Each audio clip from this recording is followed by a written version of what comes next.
Time now for a segment we like to call Take a Stand on Your Health. It's brought to you by Man Cave Health. And for some of you who know, I was diagnosed with prostate cancer a few years ago. And the only reason why I am here alive and talking to you now is because I got an annual check and I caught it early.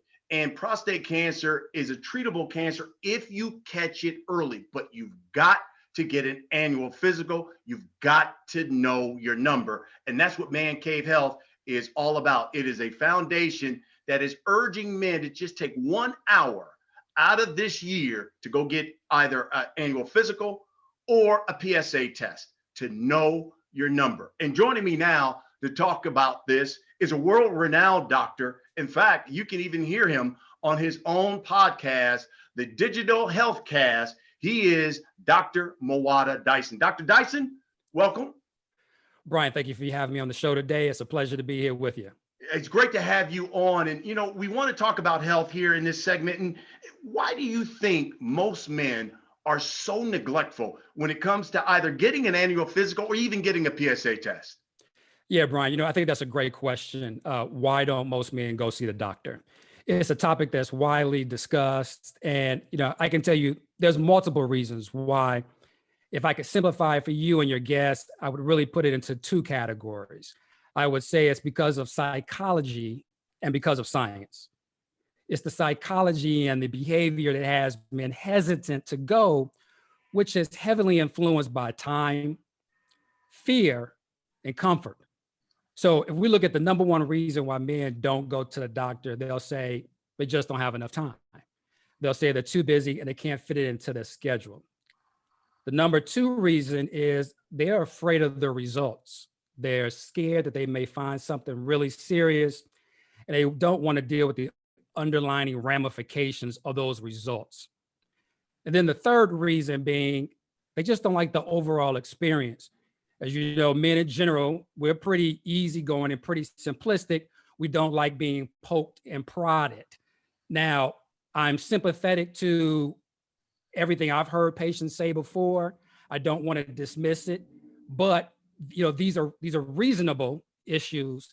They're just not rational issues, right? So that's the psychology. Then we look at the science. And I'm referring to science, I'm talking about the healthcare system itself. The healthcare system just hasn't done a really good job of helping people to meet those challenges.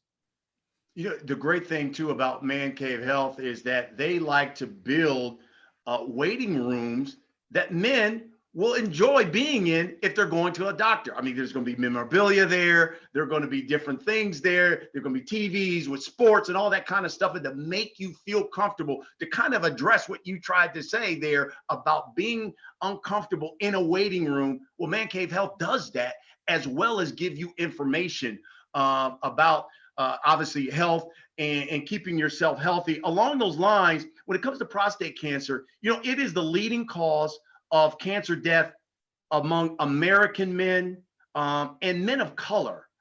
Black men are twice as likely to get prostate cancer than white men. Why is that?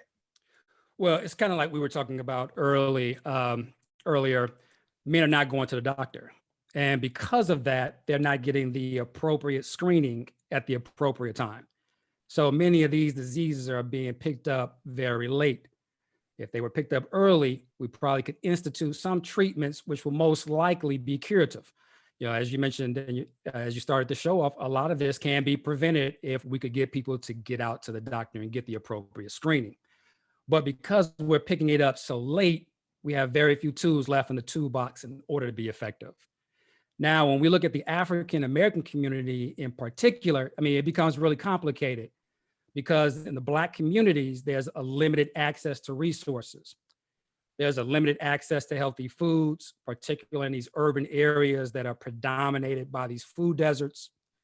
There's limited access to providers, at least those who are culturally competent, and that matters, especially if trust is an issue. And then there's a limited access to income. So many men working in predominantly African-American communities are working hourly jobs. They can't afford to take time off to go to the doctor. And they're afraid of what that cost may be if they do. Great response there. So then it leads me to this. What do you think is the most important thing that we can all do to drastically cut down those numbers? Yeah, sure. Earlier I alluded to there's two main challenges, right? It's the psychology and the science. Now, the science is doing some things right now, at least in terms of the challenge of meeting the access. So using like our mobile phones for telehealth visits so we can get access. So that's helpful and that's moving in the correct direction.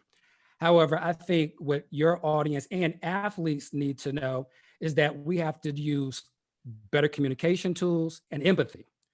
I'll go to the communication first. This is why, I appreciate being on your show. I love what you're doing. Using platforms like yours where we can have these open discussions where men feel free talking about these type of issues is highly important. I can't put enough emphasis on that. In terms of the empathy, it has to be okay for men to feel that we can embrace each other and to be supportive. If there is a man in someone's life who's watching your show right now that they feel comfortable with wishing them happy birthday, which is a nice idea. However, that could be that signal to them to do something a little bit more valuable, right? Like making sure they go to see their doctor, making sure they're getting screening tests, following up on the results, and just having these type of open dialogues. You're absolutely right. It's one of the things that I think we as men, we don't have open dialogue when it comes to our health. Some guys are ashamed of it, and it's something that we need to be more open, as you talked about, having empathy with one another. And really, that's what Man Cave Health is really all about. In fact, you can go to their website at mancavehealth.org. Please sign up for their newsletter. And if you like, make a donation. And you can do it by texting The Last Stand to 44321. That money is used to help people who don't have the means to get a physical, to get a PSA test. They try to help and provide for that. And they also do all kinds of things, providing information, virtual meetings, and making sure that everyone takes care of their men. Doc, where can they see and hear the podcast? So we're Digital Healthcast. You can check us out on any podcast player, Digital Healthcast, and we're going to be on YouTube pretty soon in the next few weeks. You can also see us there. Dr. Mwata Dyson, appreciate it. It's my pleasure.